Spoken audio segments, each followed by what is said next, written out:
We're about to get started. Everybody hear me? Hope so. Yes. Thanks, Mark. Donc, bonjour à tout le monde. On va commencer dans une couple de minutes. On va juste laisser la chance aux gens de se brancher. It's going to be a bilingual session. So just make sure to let us know what the language of your choice when you have questions, but we will answer in both languages too. Yeah, so we'll just wait maybe a minute or two because I still see that people are coming in. So start soon.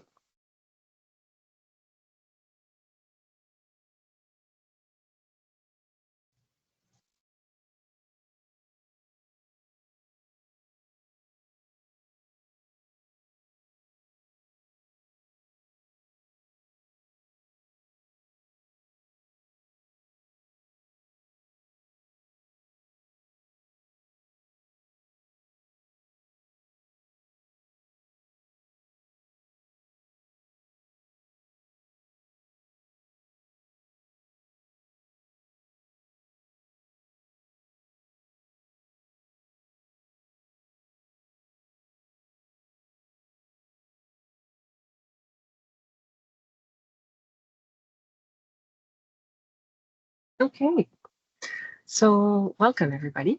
My name is Anne-Marie Kirouac. I work with the Office of the Chief Information Officer.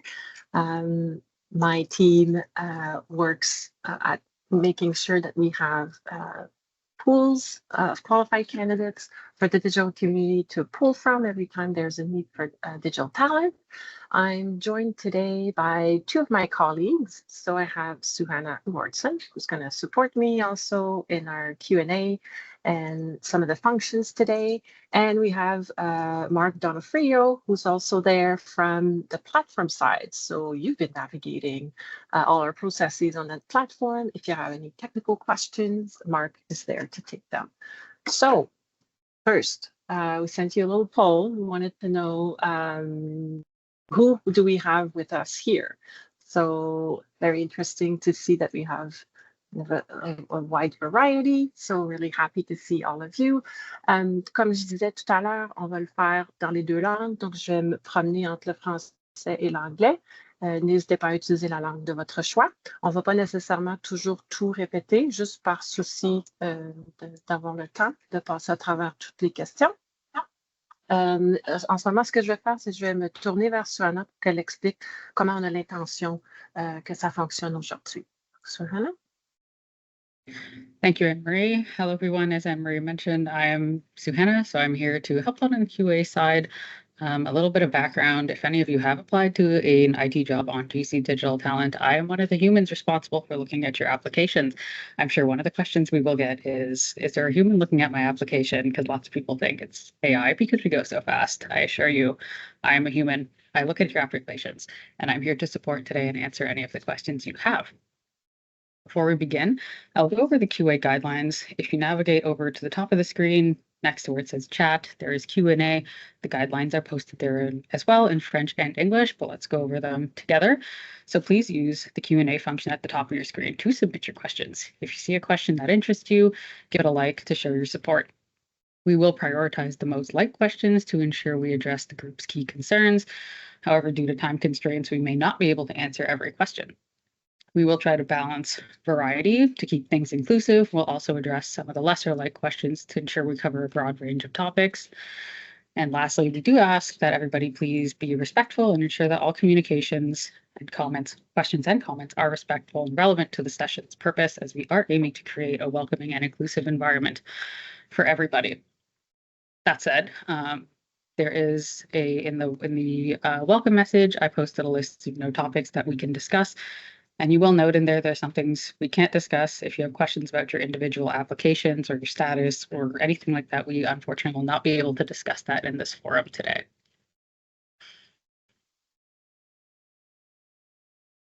Okay, thank you so much. And I know I've put in a poll just to see what are you interested in seeing us talk about today. And I'm starting to see the results coming in. I can see that for now, application tips and how do pools work are our top subjects for now. So how about we look at a poster and we can see what are the tips that we can share with you. So let me maybe share my screen with everyone. Also, feel free to put questions in the chat as well, if that's easier. Thank you. Okay, sharing my screen. There's nothing like just walking through it. Selon moi, la plateforme vous offre comme vraiment beaucoup d'aide quand vous essayez d'appliquer sur un processus. Donc, je pense que l'idée, c'est la meilleure démonstration qu'on peut faire, c'est vraiment de passer à travers un processus avec vous. Donc, can everybody see the welcome screen from the platform? Yes. See the home screen? Thank you so much. So, browse jobs is where we're going to go. So we have several posters that are live now. This is what's live at the moment today. These change like on a daily basis. We have posters that are open.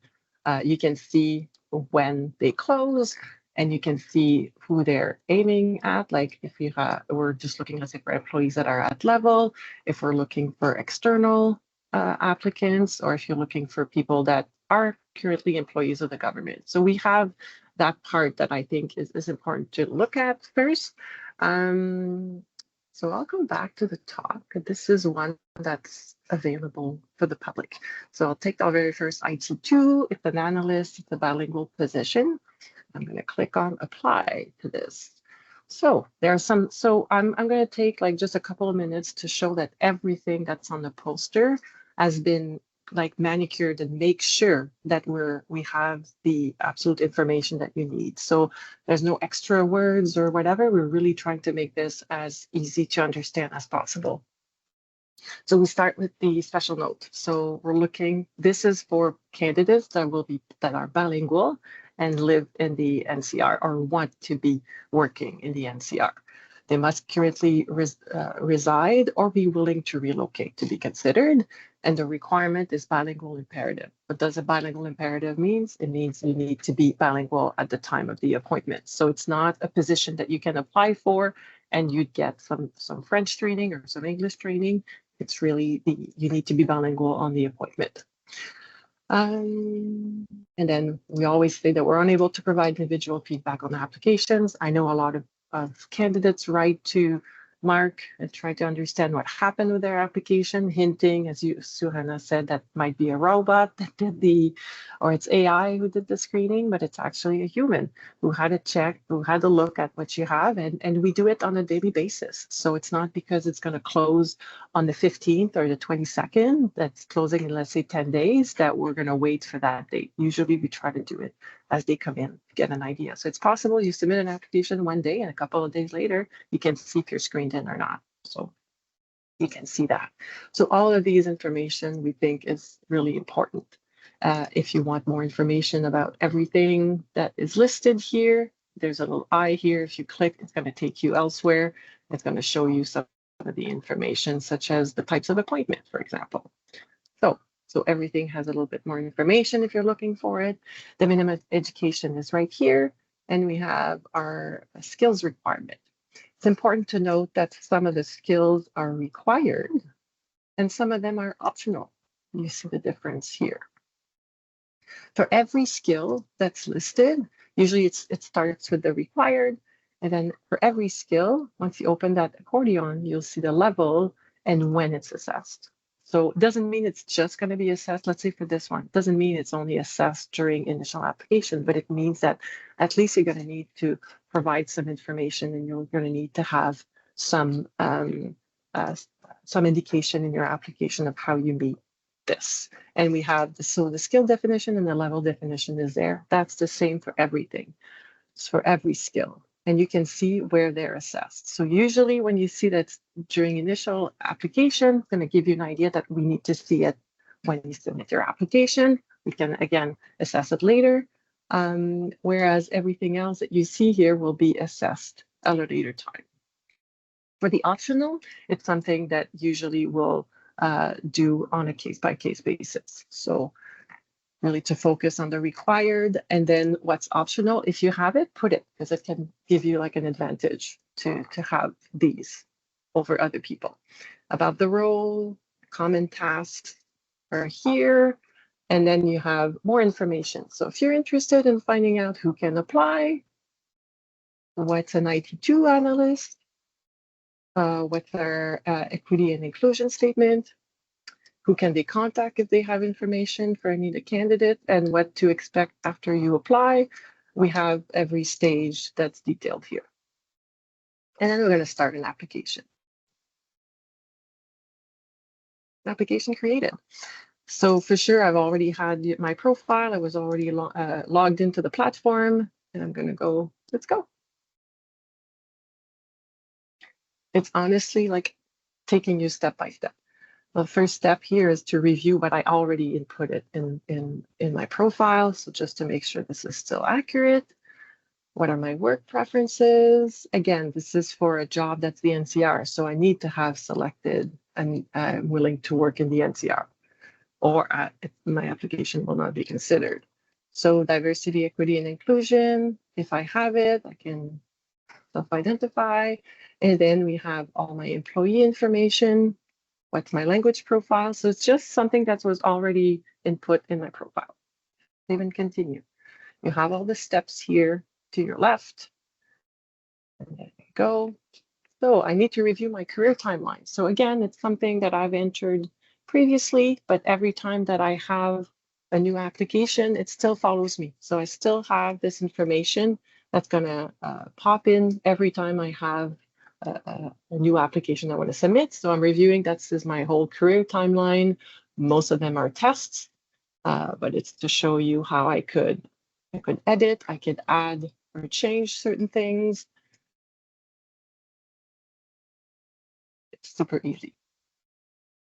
And then we have some additional details that we might want to put this here. So I'm going to save changes. I'm just going to go through every skill so you can see.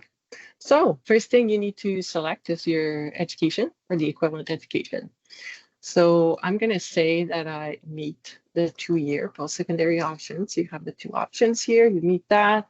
And then you select part of my career timeline. I need to link it to something from my career timeline. So I'm going to say I studied IT, Carleton. And then tell us about your skills. As you can see, I'm already like, 5 steps out of 6. So it's going pretty fast once you've had your profile created. So it's going to ask me like everything that was identified as required is going to be here. So for example, we had the IT software solution with the definition, and I have to add as many career timeline experiences that I want in order to demonstrate what I have this. So for here, demonstrate ability to provide technical IT services and advice. So for example, this is what I had picked from my career timeline, so from my CV, and I can, can explain, okay, advice. Okay, you have some tips here. How did you demonstrate the skill? What tasks did you do? So I gave advice while working on a project, and then what were the tasks? Were there any special techniques? How much responsibility did you have in this role? Who did you work with? We have 400 words, so we encourage you to use as many words as you need in order to describe what you need to showcase for this experience. So this is going to just update my experience. So for every experience that I have, I can add more information. So, and I can add as many career timeline, as many different experiences as I want. So describe another example, blah, blah, blah. And again, it gives you some prompts. So for each of the skills that need to be demonstrated, I need to have at least one experience that is linked. If one is not sufficient, use the second one. And then we have, like, for example, you're not going to be able to submit unless you have everything that's linked. For everything that is required, everything that's mandatory, you're going to need to have something that is linked to it. So connect another career timeline. I'm going to pick this one.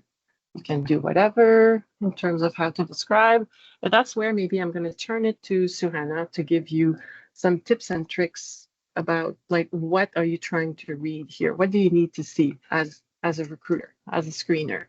So maybe I pause here and I turn it to Suhana. For sure. Thank you. So that will definitely address one of the questions that was posted in the QA.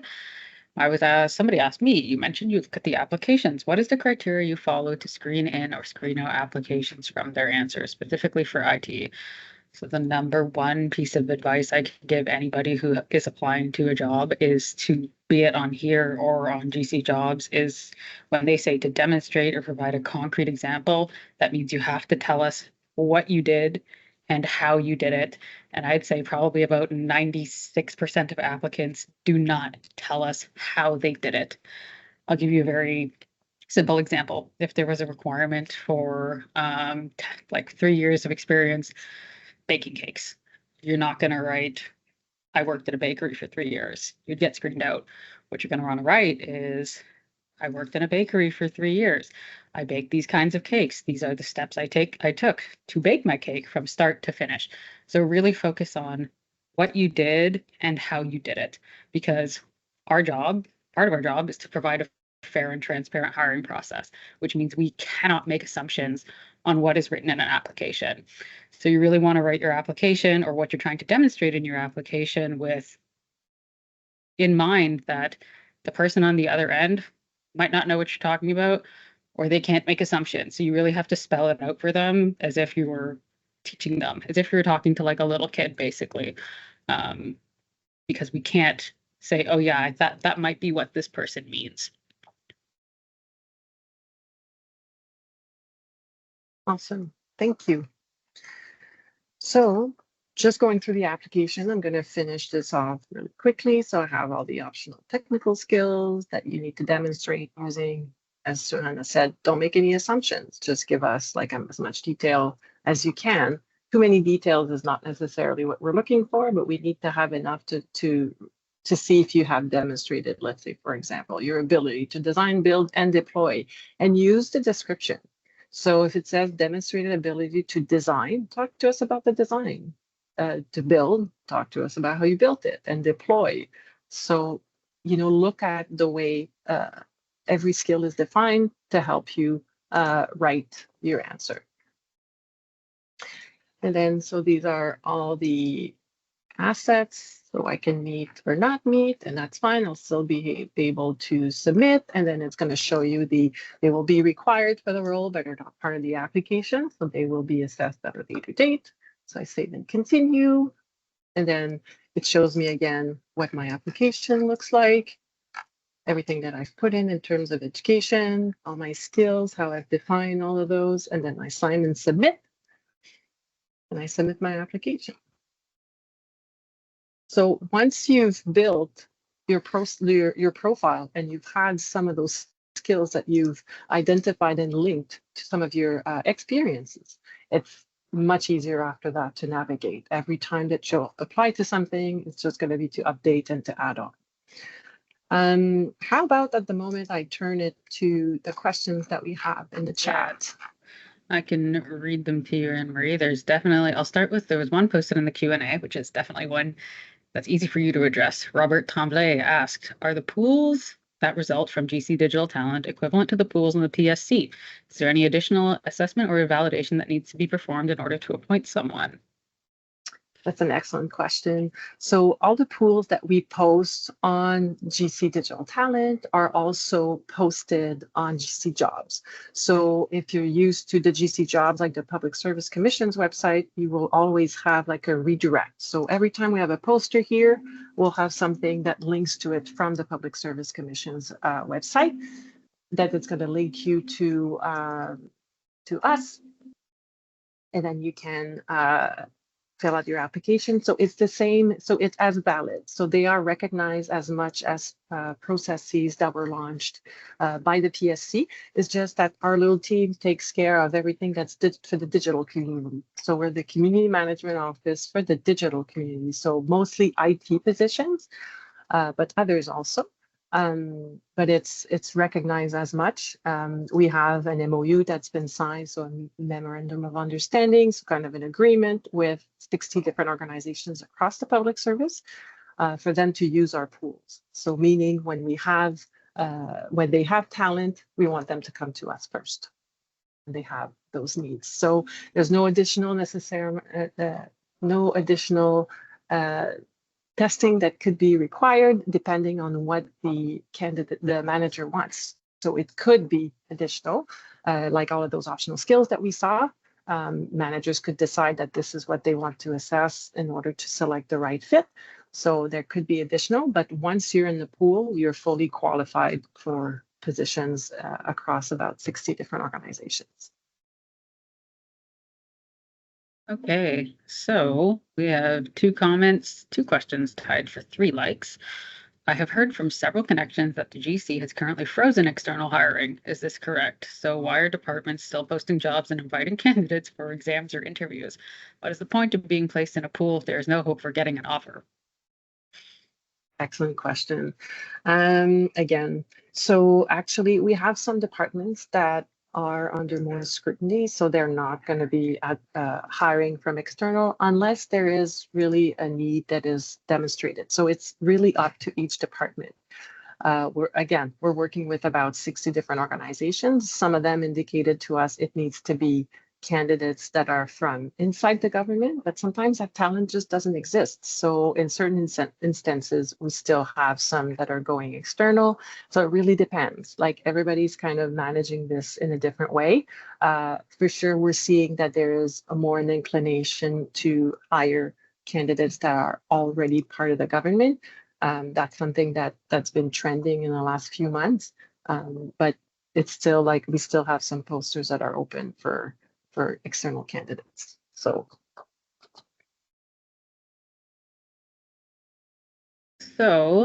our next question, which is I think tips to get recruited for those in ready to hire status.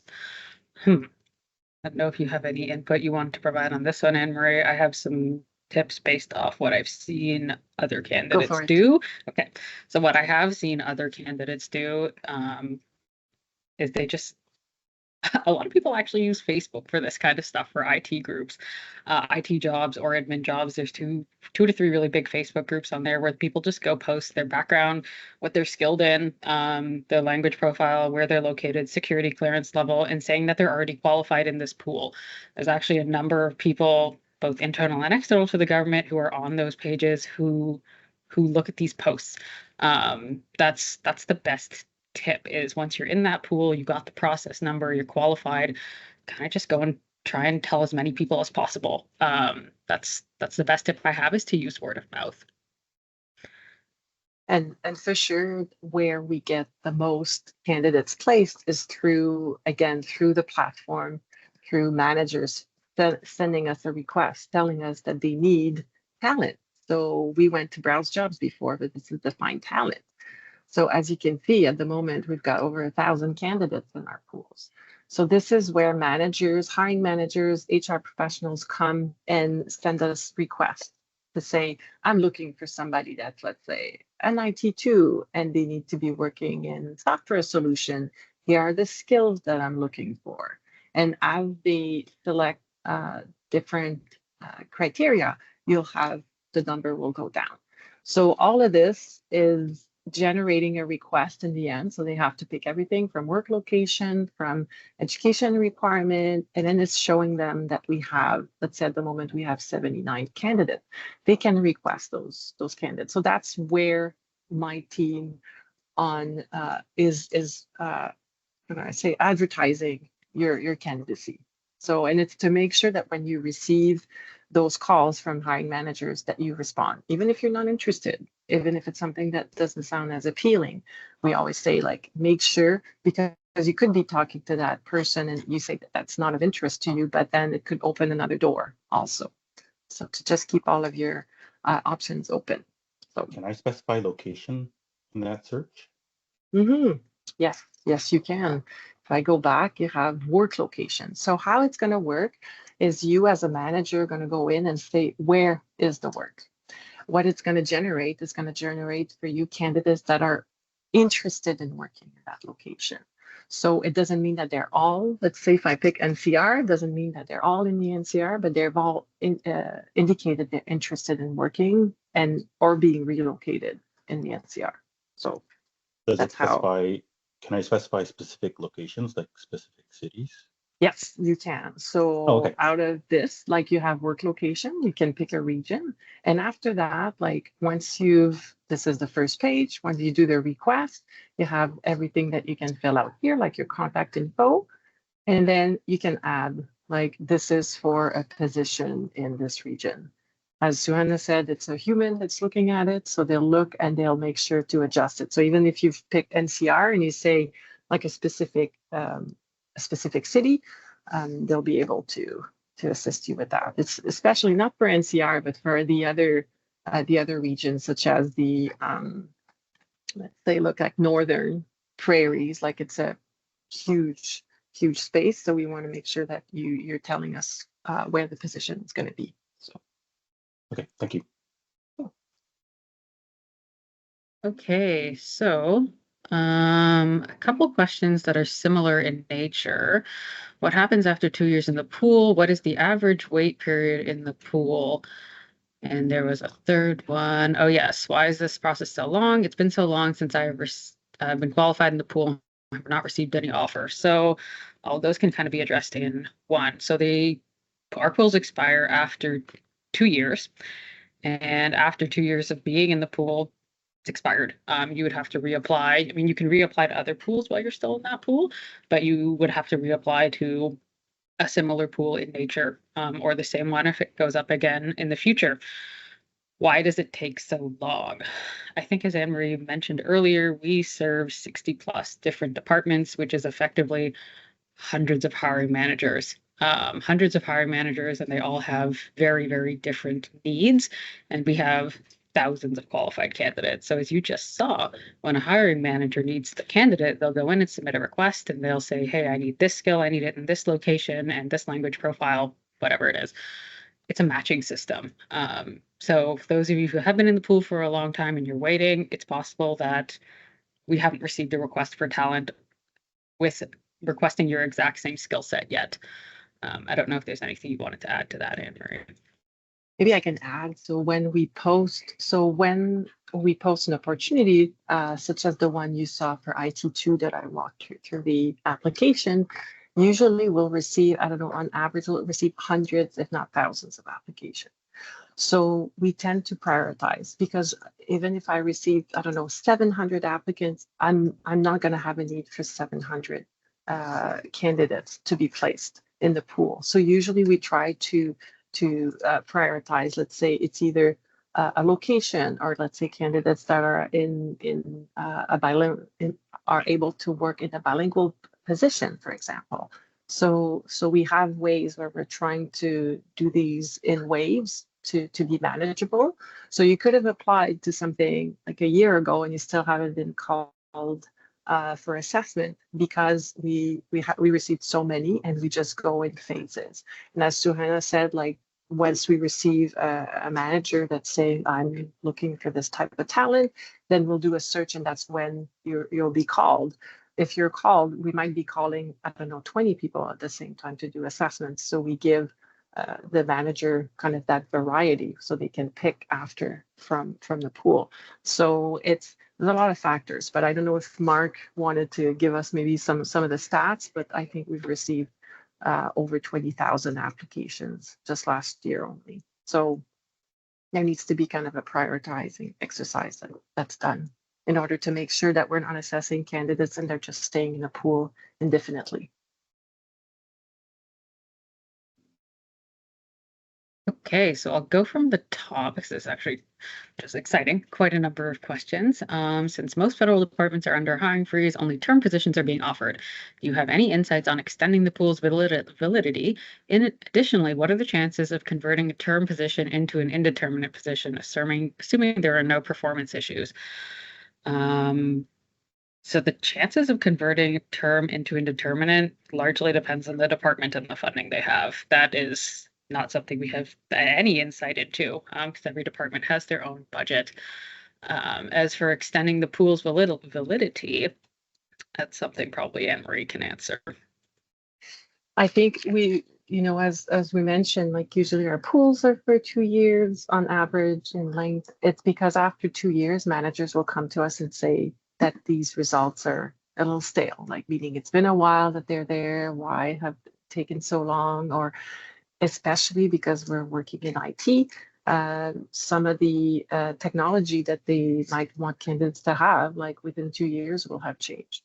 So we tend to, after 2 years, to say we expire that pool and we start from scratch, just because managers want usually something that's, something that reflects more their current reality. And 2 years in the IT world is a long time. Thank you. This is probably another one for you and Marie if you have the knowledge, because I don't. Are there programs to help people with learning disabilities get a position in the government? Not that I am aware of. We work with different organizations for certain initiatives, but I'm not aware of any for learning disabilities. But just to say that if, let's say, you have a learning disability or you have any accommodation that would be required for you during, your application or your assessment, or once you'll get an interview, it's really important that you communicate that. Work with us to make sure to let us know what you need in order for your candidacy to be at the best it can be. So don't hesitate to reach out to us. Usually all the emails we send out, we ask you, please let us know if you have any accommodations need for any reason, because we want to make sure that you're able to perform at the max of your capacity. So. Okay. And can you explain the process to get into a pool for IT roles? So we can explain the process for the posters that we run on GC Digital Talent. Any department, their process will be different in terms of assessment steps, whatever it is they choose to do. So we post two kinds of jobs, or two kinds of jobs on our process page, GC Digital Talent. One is the posters that's run for the digital community, so by Anne Marie and team. And sometimes we have departments that come to us and they are like, I want to post my job on your website. So the departments who want to post their job on our website, they will have their own specific process for hiring. So be it application, screening, and then they might do a technical exam, an interview, references. It could be a variety of steps. Now, for the pools that we run, our process typically goes like this. You submit your application. We, the humans on the other side, do the application screening. If you are screened in, you would be invited to a next step, which would be a virtual interview where we assess your behavioral competencies and some technical knowledge. For some of our roles, there will be a technical assessment as well. If all goes well in one or both of those and you pass those two, then you'll be invited to the next stage, which is references. It'll be optional as well if you want to submit your second language evaluation to get tested. But again, that's optional, as we hire our pools contain various language profiles for candidates with various language profiles. So after interview, one or two assessments, reference checks, we verify your credentials. So we collect citizenship or PR status, education credentials or equivalency. Once all that comes back, you're effectively placed in our pool. Okay. I'm trying to look at the questions that are in the Q&A because there are different ones in the chat. I have the question from Gary. He said, how can I post a position on talent.gc.ca? Just contact us. You can contact myself, Suhana, and we can work with you. Before posting something, we're going to check if we have the talent already in some of our pools or in what we call like the reserve, what is like candidates that haven't been assessed yet. They've already applied to a process. They just haven't gone through the assessment process. So we need to make sure that we don't have the talent there first. And then if we can't find the talent, that's when we post a position.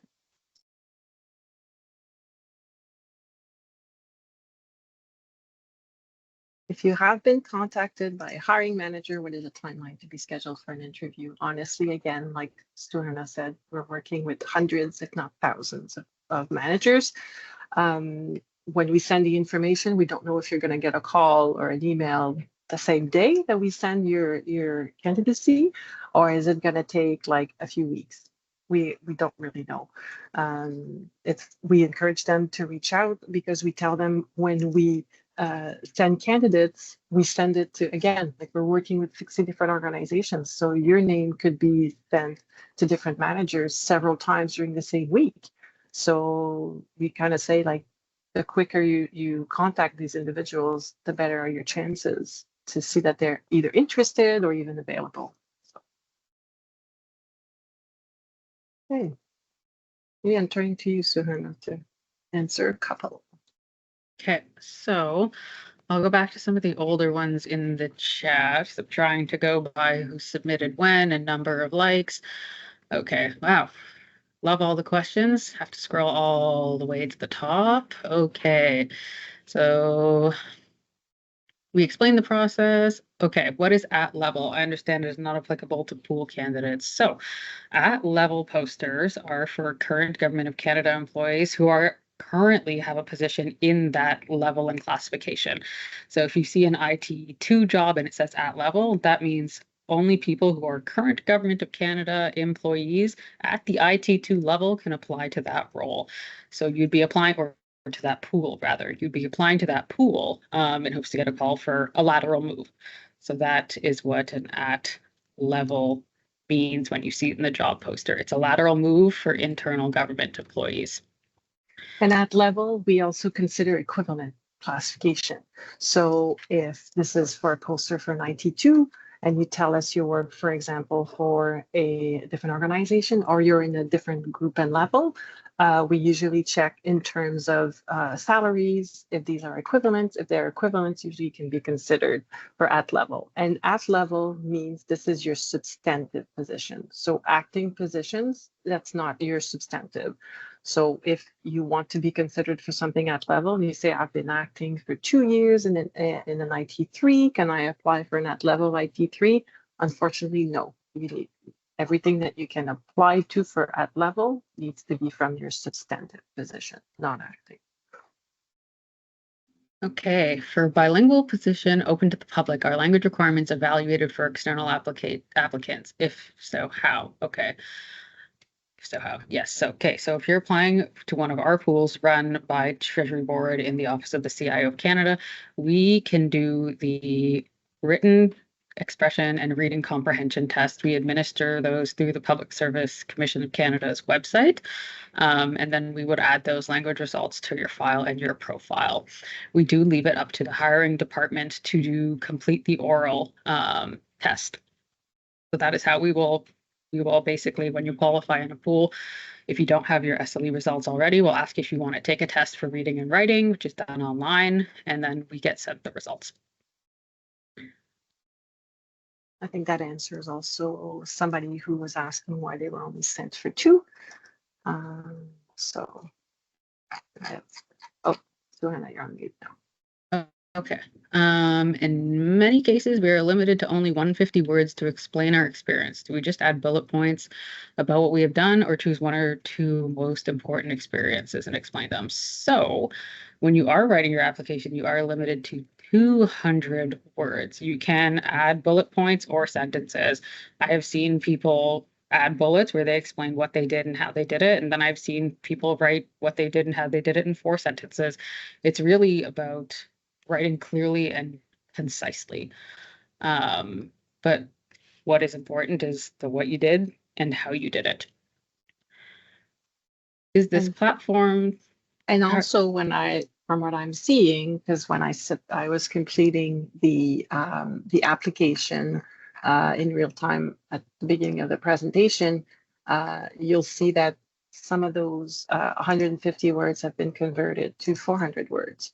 So there are instances where you'll have more words that are allowed to express your experience. In our honest opinion, we don't think that you always need 400 words. Like we think that usually within, as Suanna said, like 150 words, 160 words, usually it's sufficient to demonstrate what the manager wants. So it's not always the more words, the better. Okay. Is this platform targeting mostly or exclusively IT classifications? It currently targets exclusively and mostly large IT classifications. If any, we are supported by the digital community. So this platform is currently for the digital community. However, sometimes you might see a CR job or an AS job. Those are two classifications, not necessarily a part of, they're not part of the IT classification, because we have different communities using this platform as well, such as the access to information community, and soon the finance community will be using this platform as well. But for the context for this session, right now we are exclusively using it for IT classifications. If someone is working in the government as a term employee but is worried about not being renewed, what avenues are there for pursuing internal positions? I will turn to you, Anne-Marie. So whether you're a term or indeterminate employee can apply to our posters. It's just the ones that will be a little bit more limiting would be the ones that we described that are at level, because at level, meaning if you're an IT3 term, you can only be referred for other positions that are IT3 terms. If a manager says, this is, I need someone determinate, they could decide to convert your status from a term to indeterminate, but it would be up to the manager. We are only kind of marketing the candidates at the level that they currently are. So if you're a term and worried about not being renewed, I would say register to get the notifications from our platform. Make sure you have, your profile is up to date. And as Suhana mentioned, like, don't hesitate to do some networking and use Facebook groups, LinkedIn, use everything that you have, all the tools in your toolbox to make sure that your name gets out there. This is so good. Why hasn't the GC adopted this format more broadly? Oh, we ask ourselves the same thing every day. Thank you for that, though. I have an idea of how to answer that, and Miranda, you have one too. I'll let Anne-Marie answer. So basically, like the same formula exists across the public service, meaning like you advertise some positions and candidates are going to apply. They need to meet, area of selection. They need to have like their education, and they need to meet some skills and have some experience in language. So it's always similar. But what happened to our little team when we were just starting, this was to help with the IT community, with the digital community. So mostly IT. When we started this work, we went to career fairs, and candidates were telling us that they were struggling to see themselves because they were a digital professional and usually highly technical. They were struggling to get through the public services processes. They found that the platform was a little dated, it had some bugs, and they didn't have necessarily enough communication. They were kind of left in the dark once they submit an application. So we decided to do things a little differently. So to try to have processes that were more geared towards having a good experience for the candidate. So it's through trials and errors. We think we're trying to make this a better experience as much for a candidate as for managers. So we're very lucky to be a community that realized that, to work together was probably better than everybody trying to find talent. So it's still something that we're working on, but I think overall, the experience that we have is that this is a digital community. They wanted a different platform. They wanted to feel that this was reflective of the work they wanted to do. So I think we're in a unique spot for that. So I don't know if you wanted to add anything, Susanna. Nope. I think you nailed it. Thank you. Alexander Gillis, I got my current position through a pool and I'm in seven pools. What can I do to maximize my pools? I believe we addressed that earlier with, the networking. That's the best tip I have. There was a comment asking for the Facebook groups. I will put links in the chat. Can we have the recording after the meeting ended? Yes, we just have to see where we can post it. Not sure why the acting is not considered at level. Anne Marie addressed that. Is there a way to get feedback as to why or under which criteria we've been screened out in application? That is a common question we get. For context, I think Anne Marie mentioned a bit of this earlier. We have thousands of applicants, and there's only actually 5 of us, 5 humans, who look at thousands of applications, and it's a volume management reason is the reason why we can't give those specific areas of feedback. I do know there's an idea for the future iteration of the platform where when you log in, you'll be able to see which skill or which criteria you were screened out on. But that will be a future iteration of the platform. But that is why we can't provide individual feedbacks, because we would be sending hundreds of emails a day, which ultimately would lead to a slower candidate process. I understand it's frustrating, but it is a point we want to get to in the future. Okay, hiring is frozen. Tips to get recruited. Are there other GC departments accessing the pool or just TBS? We have 60 different departments that access our pools, departments and agencies. And maybe there's a question from Ahmed. I really like the question. It says, I apologize, the question's repetitive, but if someone is listed in a partially qualified pool for another job that was listed on jobs.gc.ca, so on GC jobs, what would be the impact? What would that impact the process for a job application on our site? Actually, no. Like it's not because you're part of one pool that it would affect the way you are seen as a candidate on our process. So our processes are really run by us, by this community. So if you were successful in a job that was advertised not on our platform but elsewhere, it for sure maximizes your chances of getting an offer, but it's not going to change. They're really two different entities. So. Okay, another one from Alexander. Does this seminar focus solely on IT jobs, or will we touch on some non-IT job applications? This seminar will focus solely on IT jobs. How do you know about the current waiting line quote for status or time one would get recruited? You don't. We don't even know, because as we've mentioned previously, we work with hundreds, if not thousands, of hiring managers who all operate on different timelines. We get the request for talent, we send it out to the hiring manager or the HR advisor, and then it's a waiting game. Timelines, it all depends on the department that requested and how busy they are. Yeah, there's a fantastic question from Sana. What is the difference between processes executed by TBS and those executed by a specific department? Because we said like sometimes posters are for us and sometimes a poster has been posted for a particular department, such as what Gary was asking about.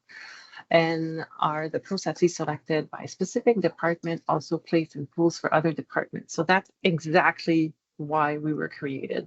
So when we were created, it was like 60 different departments deciding, each of them, to say, I need an IT2. I'm going to launch something on GC Jobs. And then what's going to happen is I'm going to qualify candidates, and it's just for my own department. If another department had the same need, they also needed to do a poster, do the whole competition, and usually those candidates were limited to that department. So that's why we were created, to say, let's us, TBS, launch processes that could be used by 60 different organizations. So when you apply once. You apply once and you could be considered by thousands of managers And it's the same principle when we work with a specific department.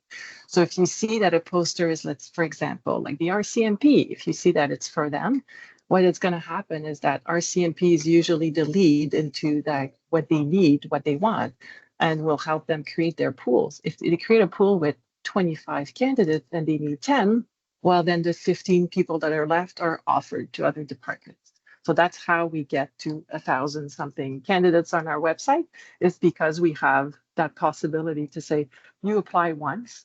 And even though it was for a specific department that had a specific need, we know they're usually not the only ones. So being placed in that pool will make sure that once the department who ran it has made their selection, you'll be considered with other departments. That makes sense. Mark, I see your hand is up.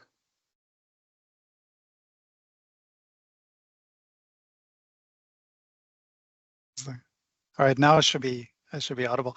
Thank you. Yeah, I wanted to put my hand down and just wanted to chime in really quick because I see a lot of people asking about feedback and how to get help and tips and things like that. So this is a new way of doing things, very different than what you see through departmental websites as well as jobs.gc.ca, where we're very focused on skills-based recruitment. What that means is I say very much loosely the royal we, I mean, Suhana and Marie's team, look at the skills you have less than necessarily the experience. So they definitely look at everything, but the focus of the platform is on your skills. The searching for hiring managers is based off the skills. You'll see that the bulk of the work when you apply to opportunities is skills. So your skill levels, how did you do the skill, things like that. We're going to be asking for very specific cases.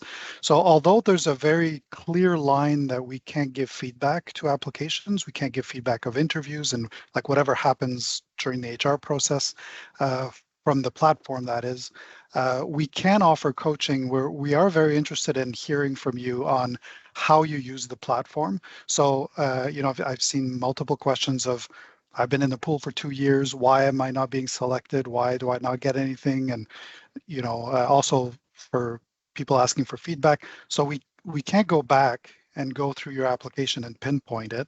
However, what we've done in the past year, and we are interested in doing this more, and if there's more demand, we would definitely do it at a large scale, is coaching. So if you want to sit with one of our agents that does tech support, that does help people use the platform, we can show you how you should be using the platform, specifically around the skills. So the skills do have tooltips around what you should be putting in the text box.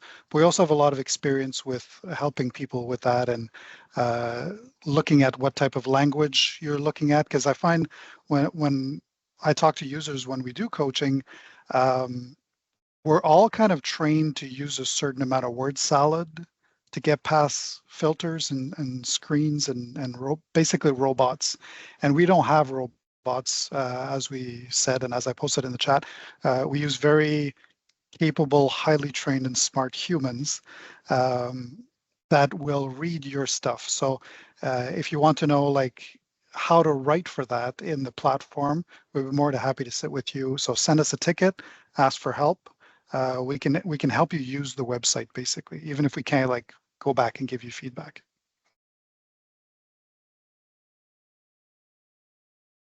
All right, thank you for this. And I think using the prompts again that are part of the platform is super useful. I'm going to let Suhana pick the next question. Yes, time is of the essence, and we have so many more questions than I thought we would get. We only have 7 minutes left. Okay. No robots.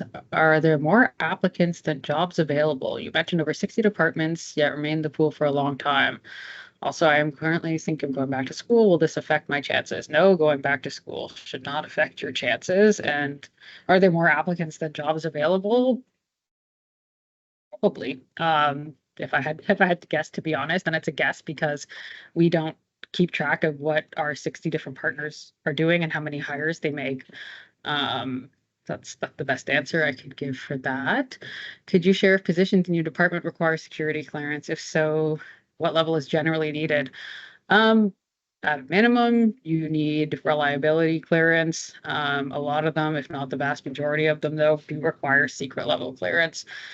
Top secret clearance is there's only a handful of departments that really require that level. Whew. Is selecting telework covers all provinces and specific province covers in-person hybrid. Kindly clarify. If you're selecting your work preferences in your application. So as I think everybody here knows, the government of Canada did adopt the hybrid work approach. So everybody has to be in the office 3 days a week. So if you select telework, yes, that does cover all provinces. And if you select a specific province, that would cover in-person or hybrid. So what I have seen on applicants is they select both when they're building out their profile. When we launched the platform, we had more managers that were. You're on mute, Anne-Marie. Oh, thank you.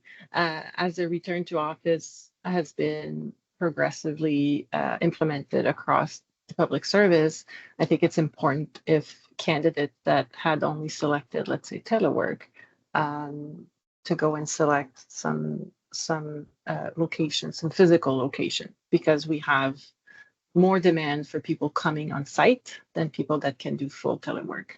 So I think that's something to keep in mind. If it's only telework that you're interested in, it might be something a little bit more difficult since the return to office, the government. Sorry, Mark, I think you wanted to speak. Oh, no, yeah, I just was waiting for a little gap. I wanted to point out somebody has their hand up, push pies. Push B. Sorry, push B, thank you. Yeah. Thank you. I just wanted to circle back to your, so how do we open a ticket for the coaching if we do want to? So thank you for asking that. So if you go at the bottom of any page, there's a contact us button there, or a link, I should say. You can hit that and then send a message saying what you're looking for in terms of coaching, and either we'll give you some screenshots and text if it's appropriate, or we can set up a call to kind of go through the application with you. So is it different for every application, or is it just like very vague where it will apply for any job posting that you would be applying for?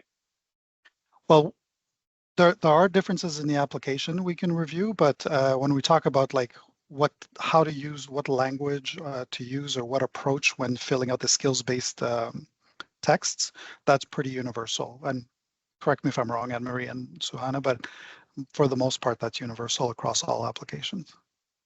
Good. Okay, thank you. I will definitely do that. I'm really interested in it. Awesome, looking forward to it. Thank you. And as Suhana said, we're running out of time, so there's just a couple more questions maybe that we can address. I know that Michael, you have a great question. If a candidate takes an assessment for a specific role and performs well, would they be automatically considered for other roles that require a similar skill set? So it really works as if you've performed really well and you're placed in the pool, you will be still referred for different positions. As we said, we work with 60 different organizations. So if you're placed in a pool, you will be probably marketed, or your CV will be shared with different hiring managers. So for sure, it's going to be something that, it's an advantage, because if you perform well, that's where you get to be marketed to others. But it doesn't mean, let's say if we've posted, I'm going to say an IT2 for help desk and you're part of that pool, if we post another poster for IT2 help desk, doesn't mean you're going in that pool. You really need to apply to every process. It's unfortunately that's the way processes work for the government. And maybe the last question I can take is, if someone qualified in an IT2 pool, can they be hired in an IT1 position? Well, usually we will market you for the level that you've qualified in. If you're interested in being qualified at another level, that's something else. But usually on our side, we market candidates based on the pool that they're in. So that's pretty much all the time we have for questions. Before we let everybody go, or before some people started leaving, I'm going to throw a poll into the chat, as this was our first time doing a session like this. I do want to know if people would be interested in attending more in the future. So I will put that up in the poll section, and I'll let Anne-Marie close things off. Thank you. Well, as Suanna said, it was our first one. So thank you so much for joining us today. We hope this was helpful. We hope that it's going to help you with your future applications and help you understand how we manage your application once you're in a pool.